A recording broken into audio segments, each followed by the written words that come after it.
Hello guys, it is February 27th, 2017. Leah Michelle Resistance Chicks. Is that Thomas Massie, I see? Yes! Oh, but a tangled web we weave when first we practice to go into Afghanistan, get them to grow opium, leave the border open so that you bring in heroin so young people die of overdoses so that you can have more organs. Are you ready to go down this trail with me? We are ready. We're fired up. Okay, so I'm ready to go. Organ trafficking connected with the heroin epidemic, connected with Afghanistan. Those things are this is a conspiracy, non-theory. This is the truth. Wow. Okay, so Thomas Massie actually earlier this year, Congressman for Kentucky. we love this guy, and he presses the Department of Defense on how much money have we actually spent to combat the narcotics, because it seems like we went into Afghanistan to overthrow the Taliban. Suddenly we're working with people who are worse than the Taliban, who have their little bocce boys and their disgusting things going on. Nothing seems to have changed. Right. And lo and behold, they're producing more opium and more heroin, and kids are dying at a rapid pace, and Congressman Massie puts it all together. Way to go, Massie.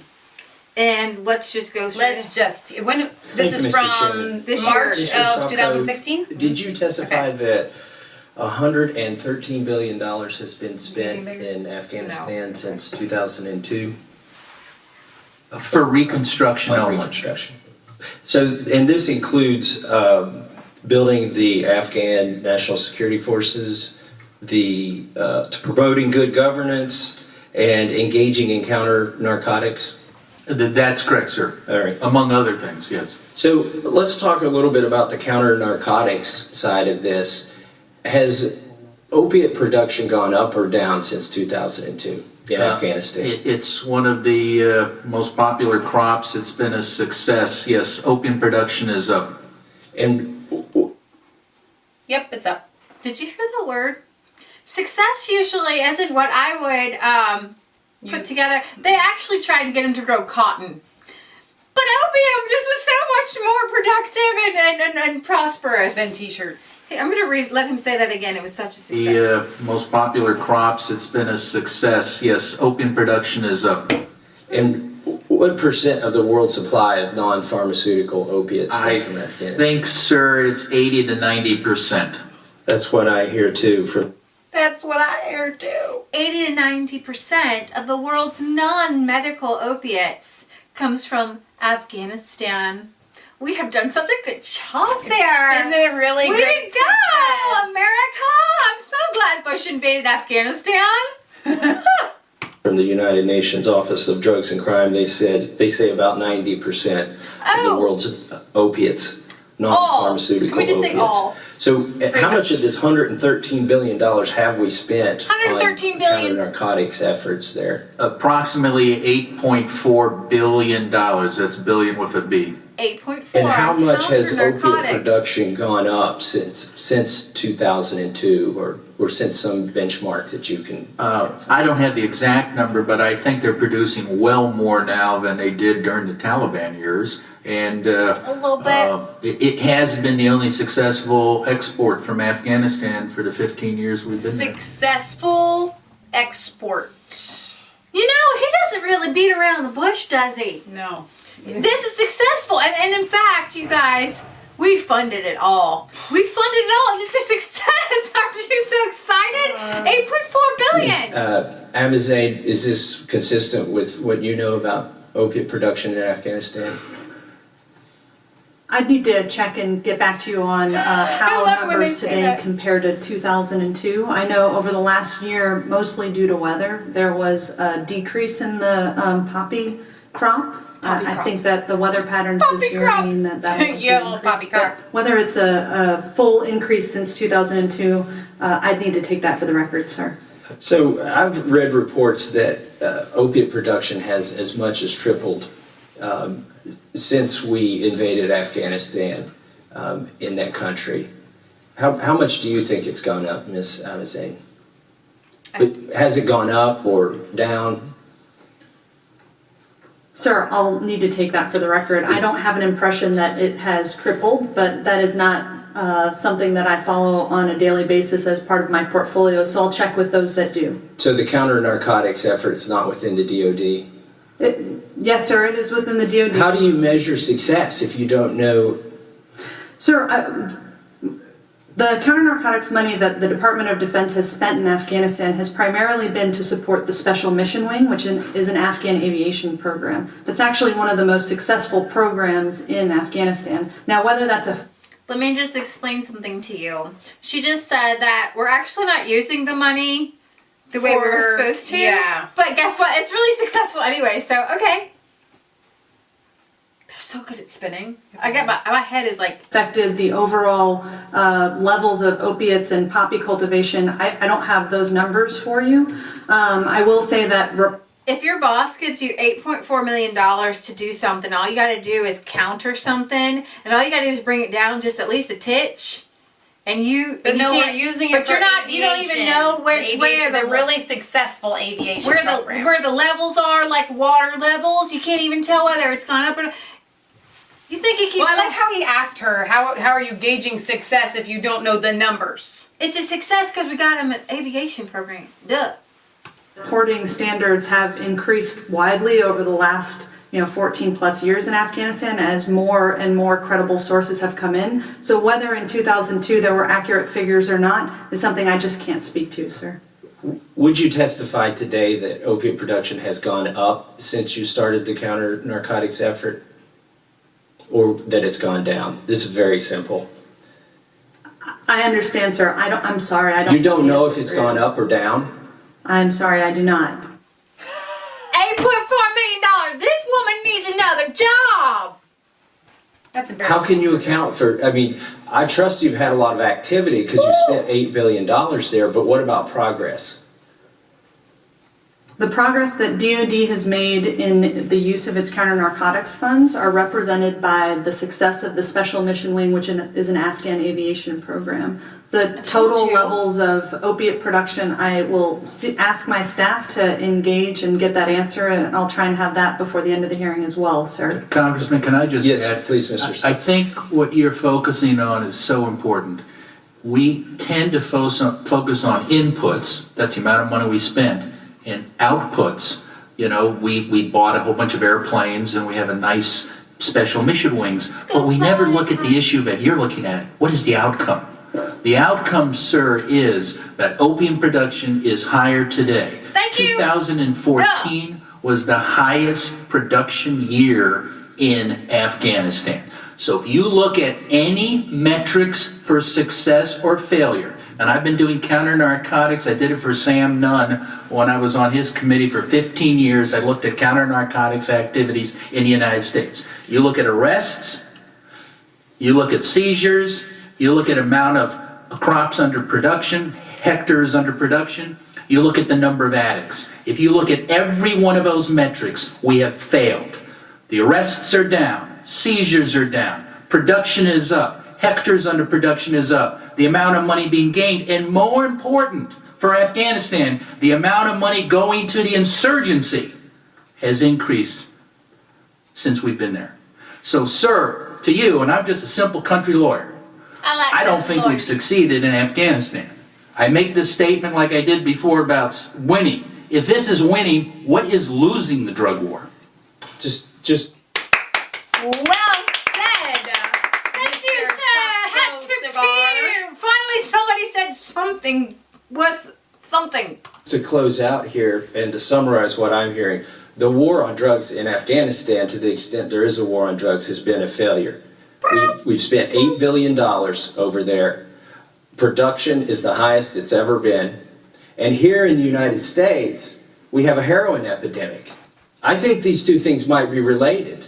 Yeah. And Like next cousins. week, we're going to have a hearing in this exact committee to talk about the heroin epidemic. I think it's time to reevaluate our strategy and our tactics in the war on drugs in Afghanistan. With that, I yield back.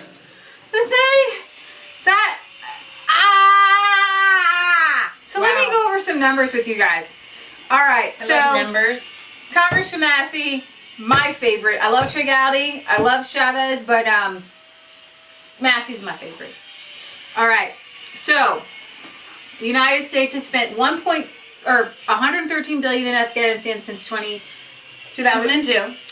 and that money has been spent on the Afghan National Security Forces, for whom the U.S. Troops remain in Afghanistan to support 15 years later, promoting good governance and engaging in counter narcotics, according to General John Sopko, the Special Inspector General for Afghanistan Reconstruction. According to his testimony, 8.4 billion of those dollars were spent on counter narcotics efforts specifically. What did the U.S. have to show for it? He could not get any answers.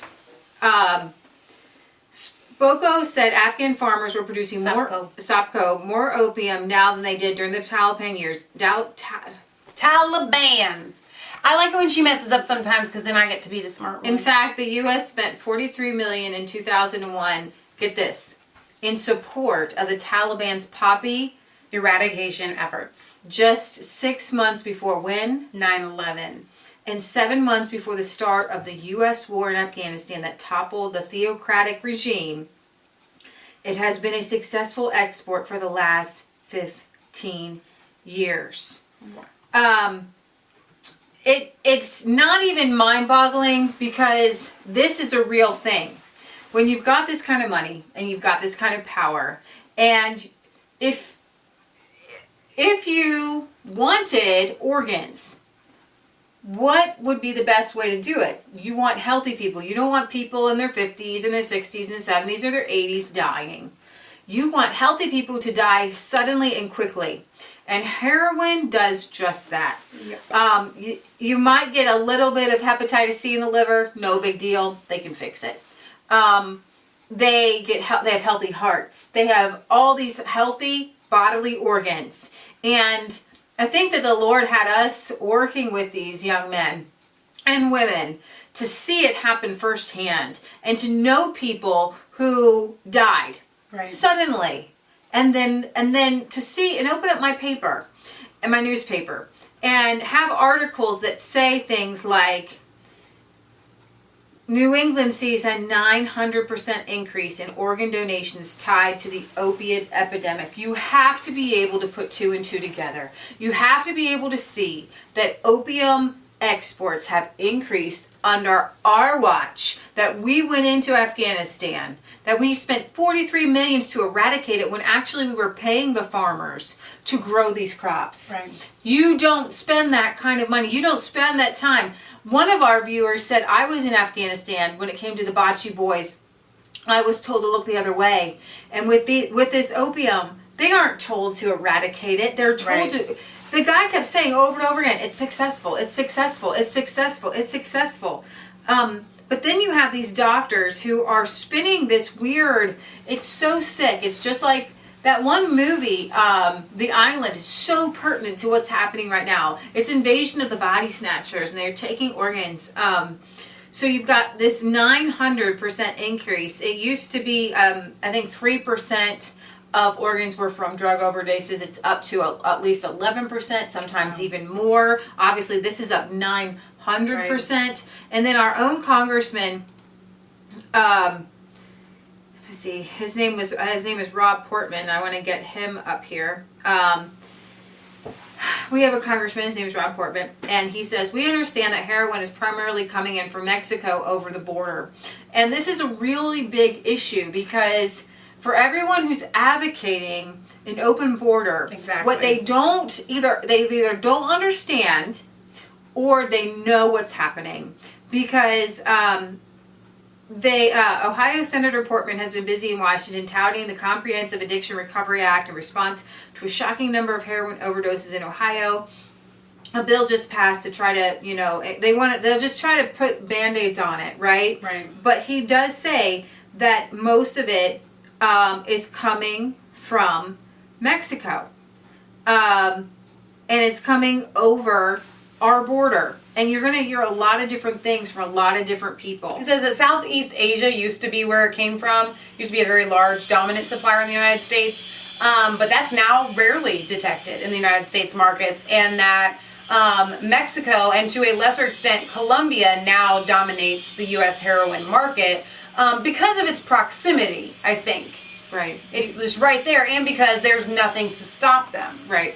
The National Drug Threat Report notes that Colombian gangs were traditionally the suppliers of wholesale cocaine and heroin to Mexican and Dominican groups, but cartels in Mexico are ramping up their roles on the supply side. Opium production in Mexico increased by 50%, but recognize, in this particular article, they're not telling you that it's coming, 90% of the world's opium is coming from Afghanistan. Wow. But now they're lacing it almost. It says that Mexican labs also produce fentanyl, and it's a synthetic painkiller. Actually, my mom was given it, my grandma was given it in the hospital. It's a real painkiller that is 80 to 100 times stronger than morphine, and fentanyl is sometimes mixed with heroin or substituted for heroin, and it's increasing the overdoses by, I think it said, 700 overdoses attributed to fentanyl. What's the name of the guy who we really like from Hunger Games that died? In the movie or died in real life? He died in the movie. The blonde-headed guy who was in Twister 2, the funny guy. Oh, he died in real life. Yeah. Philip Seymour Hoffman. He died of a fentanyl heroin mix. So what that's saying to me is not that fentanyl is cheaper or there's any other reason that they're producing it, but that if it's gonna kill people easier. think that they're getting heroin and they're getting the fentanyl, and the fentanyl is killing them. Right. We had a friend of ours who had it laced, and he died over the summer. And so you've got back over here, let's see, 1 out of 11 organ donors died of an overdose, and this is from May 2016. And some of the doctors are saying it's a horrible situation, but the transplant donation is a way of potentially salvaging some good out of an awful situation. It says down here, was just pretty crazy. Read this. Truthfully, people who are dying of drug overdoses are young and tend to be otherwise healthy, Dr. Klassen said. According to the report, in many ways they are potentially excellent donors from an organ quality standpoint. It says, while some drug use can impact cardiac functions, they don't really care. They just want you dead, they want your bodies. Right. So what does this have to do with the border wall that Trump is proposing? He has said numerous times, we've got to stop these drugs coming over. Right. And I think people just glaze over that part because they are so set on focusing on dividing people and saying, well, it's all just, you're just a racist or something like that. Right, you know, and or you're anti-Mexicans or whatever. And really, in all honesty, Trump has just said that he's going to protect the country from attacks, both foreign and domestic. And the heroin epidemic is a foreign and domestic issue that is killing our young people at an exponential rate. If in Afghanistan, but other countries can always grow it. But if you get that wall up and you increase border security and you get there's a USA Today article where it explains where it's coming from. It says every person, every car at the Mexican border, anyone could be smuggling heroin. They'll pull anybody over. He says that we're catching people who are 82 years old, bringing narcotics to the U.S. juveniles and young kids that are middle school or high school. And it says, let's see. Oh my gosh, is there a video there? No, I don't think there is. I think it was an ad. No. Doesn't look like it. Looks like they're showing how they're smuggling it in with these fake bottles. Yeah. No, hang on, let the ad finish. Sorry about the ad, we're advertising. I'm not gonna get the trouble for that. Cut it out. That's probably why you got this ad. Here we go. What appears to be a shipment of Coca-Cola is a cover for a different commodity with broad consumer appeal, heroin. The soda shipment scheme, one of the latest smuggling attempts, foiled by border agents at Nogales Port of Entry. They're always ahead of us. They're always looking. They're very innovative. Assistant Port Director Joe Agostini says just halfway through this fiscal year, his agents have already seized more heroin than all of last year combined. Those acting as mules for Mexico's powerful Sinaloa cartel try every tactic, packing it on their bodies and walking it through as day visitors. Now we're catching people that are 82 years old. And here it is, grandma coming through the port of entry. Or they hide heroin in family minivans and commercial trucks, hoping to avoid those often meticulous inspections. The gas tank is a very common compartment that they use to bring in narcotics. It's becoming a little bit more sophisticated. The tires, they basically build a donut that's made out of metal, and it's a compartment within the compartment. The air conditioning, the ducts. Picture yourself on primary looking for these things. Can you tell if the vehicle is loaded with narcotics in the drive shaft? It's very difficult. Heroin's dominance in the drug trade is also evident about 100 miles north of Nogales in the Vico Valley, where you'll find Pinal County Sheriff's Lieutenant Matthew Thomas patrolling the desert.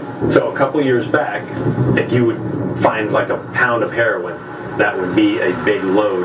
And nowadays, it's common to interdict 50 or 60 pounds, up to 100 pounds of heroin. Thomas often comes across Thank you, backpackers hauling Afghanistan. their expensive cargo. And they're kind of just hidden here right off the interstate. And so they'll wait for their ride to get here. And the high points of the hills, you'll have what's called scouts.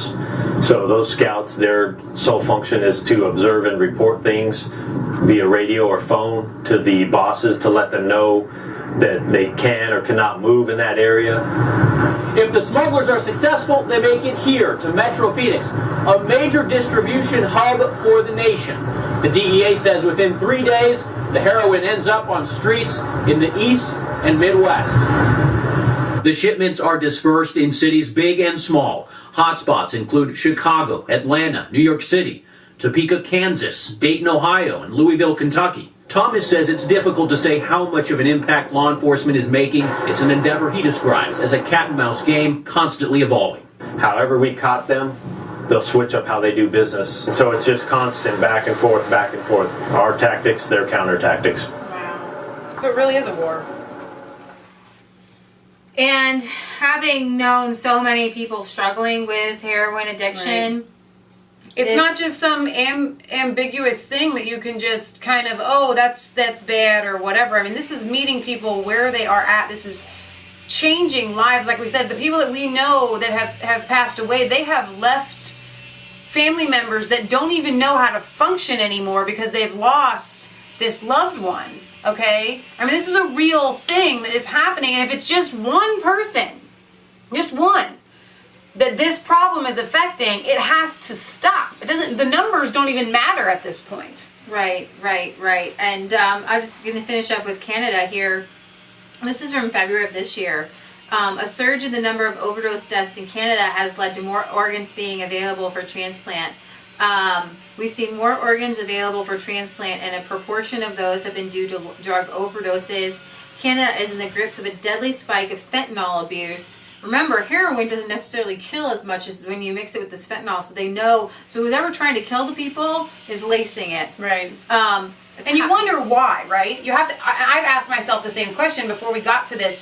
Why is it that they're lacing it with these things that it's not even that they're fillers? Because if you're just lacing it with the fillers that they normally use just to make it cheap, that's not going to actually cause you to have an overdose. Why are they lacing it with things that will cause an overdose? Highly potent and addictive, and obviously they do give it out as just regular fentanyl too, but they mix it too. Right. The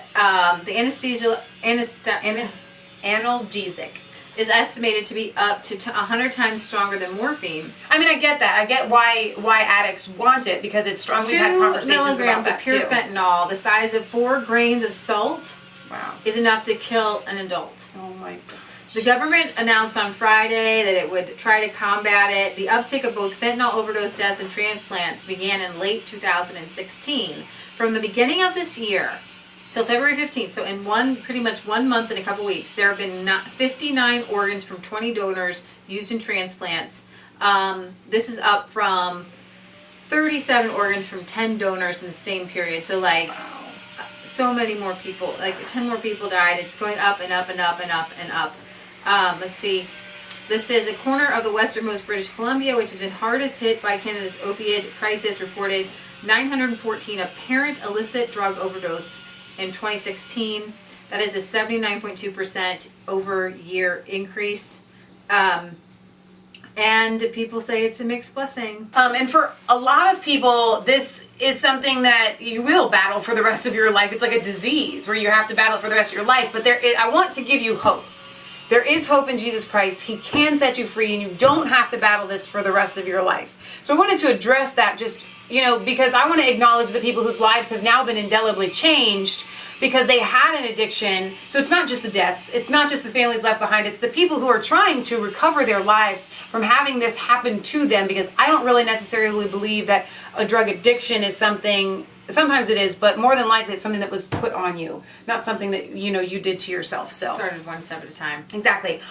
All right, guys. So this is Leah Michelle signing off for Resistance Chicks, where it's not a conspiracy theory if it's the truth. Don't forget to like, comment, and subscribe to Mass Faith 3 and Resistance Chicks. Ring the bell for notifications so you get an email every time we put out a new video, and find us on Facebook. God bless.